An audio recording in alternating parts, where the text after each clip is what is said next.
President Trump didn't waste any time signing executive orders aimed at our nation's immigration issues. And some school districts are also wasting no time preparing for the possible impacts mass deportations could have on schools and students, regardless of their legal status. Our Mireya Villarreal has more. A la práctica de mariachi que tengo hoy. Y yo vengo para acá. This is Mireya's junior year of high school. Born and raised in Mexico, the 15-year-old now lives with her grandmother and legal guardian in South Texas. Her parents sending her across the border last fall and enrolling her in the Texas public school system with a special visa. Es un honor para mí el poder estudiar aquí. Y pues ellos más que nada lo hicieron para buscar algo mejor para mí en un futuro, para tener más oportunidades y poder hablar un segundo idioma. Do you miss Mexico? Sí. ¿Por qué? Mi familia está allá.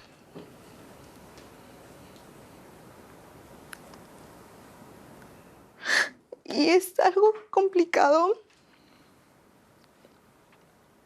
When Mireya first arrived, she knew very little English and was placed into a special set of classes to help integrate her. So what I want you to do is we're going to look through the magazine. So just like you did the vision board here, vas a buscar fotos. I love working with the kids. There's a connection, especially working with our emergent bilinguals, that you really can't find when you work with the other student populations. I mean, I love working with all the kids, but my heart is really working with the emergent bilinguals and our recent immigrants because they're so eager and they're hungry to learn. This is like a massive metaphor here. To create that bond, Jackman focuses on developing trust with these students, making them feel like this is a safe space. Now we're back to the bus. Where do you think she's going? If you don't have a relationship and gain the trust that you need so that they can break that wall down, you're not going to be able to accomplish anything. The boundary lines for this school district run along the U.S.-Mexico border, and the debate over immigration is finding its way inside the classroom. Nosotros nos enteramos por eso por TikTok o luego por Instagram o cosas así, porque como también en todas, o sea, hay muchas personas de que siempre, como a las noticias o así, siempre sacan o tratan de sacar algo divertido. Aunque sea algo malo, pues uno siempre trata de buscar algo positivo para no estarla pasando tan mal. Administrators here believe many of their students come from mixed status families, meaning some people living in the home may be U.S. citizens or here with legal visas, and some may not. District leaders are now beefing up their mental health support for students and creating focused information sessions for their families that connect them with experts to help answer questions like immigration attorneys or local Border Patrol agents. There's over 1 million students who have been identified as emergent bilingual students. You will be asked the name, of course, and some type of identification of your child and what can we do to service your child. Our business will never to be asked, what is your status in this nation? In 1982, the U.S. Supreme Court ruled that all children, regardless of immigration status, have a right to access public education. They're not split into two equal halves. And while students like Mireya are here legally, there is growing concern about the impact an immigration crackdown could have on educational institutions. But not all school districts share the same outrage, and neither does President Trump.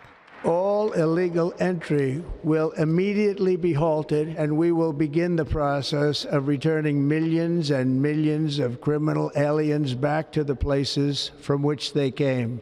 In Oklahoma, Department of Education Superintendent Ryan Walters supports the incoming administration's push for stronger immigration action. He claims the influx of non-English speaking students has put a strain on their system and is proposing a rule that would require schools to collect information about a student or their parents' immigration status, then share it with the feds. Right now, our schools are being required by the federal government to educate all the children of illegal immigrants and never ask them if they're here legally, never ask them where they're from, never collect any of this information. And so what happens is we have situations where one district, we had over 100 students a week that came in the middle of the school year that we believe are illegal immigrant students that have a massive influx on school resources. If you can't collect the data, then how are you estimating that these children are illegal? Right. So we've worked with multiple outside groups on this. And so what we've been able to determine is there is some data that we collect or that parents have given over willingly. And that is information on of the languages that they speak and whether or not they were within the state last year.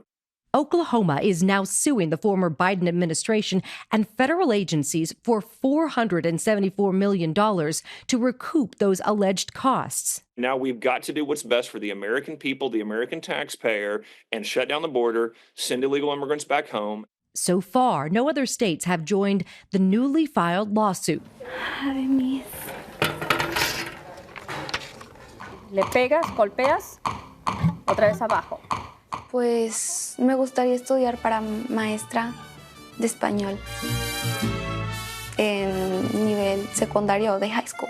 While Mireya is focused on school, she's also enjoying her newfound passion for mariachi music, practicing and singing along to classics like La Llorona. Me da miedo porque siento que al querer decir algo va a terminar siendo otra cosa, pero sé que tengo que empezar a hacerlo porque si no, no voy a avanzar como debería avanzar. The debate at the border is only beginning to intensify. Our thanks to Mireya for that.